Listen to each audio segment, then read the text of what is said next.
Devils are facing charges for jumping off of One World Trade Center. The men leapt off the 1,776-foot tall tower in September. After a months-long police investigation, they're talking about their illegal plunge. CBS 2's Kathryn Brown is here with more. Kathryn. Well, Mary and Chris, base jumping is an extreme sport where people leap from fixed objects, typically from mountains, and they use parachutes to break their fall.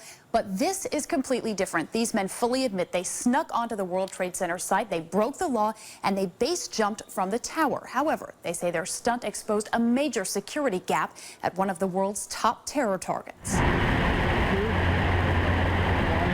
The urban base jumping daredevils plunged headfirst off the top of One World Trade, recording everything on a camera mounted to their helmets.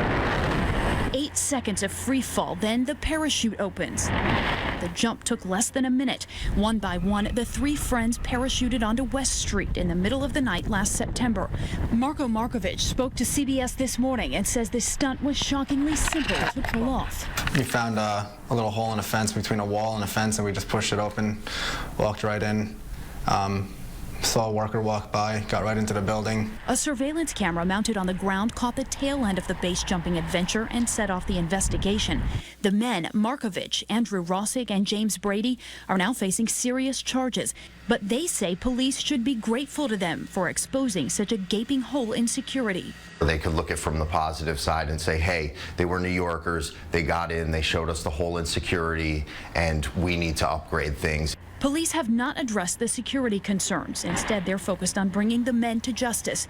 Overnight, Port Authority police lashed out at the jumpers, especially Brady, who worked as a construction worker for the World Trade Project, for violating the spirit of respect and reverence for this sacred site that almost all connected with the World Trade Center project feel. We're base jumpers, and this is going up on our city, and we jumped it.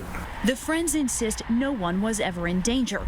And in the shadow of the tower that's still being built, New Yorkers say it's the security soft spot that makes them uneasy. I think it should be very, very tight. It'd be better if it didn't happen in the first place, but now that it did happen and it's exposed, you'd hope they'd fix it. Other men are facing charges including felony burglary, reckless endangerment, and jumping off a building.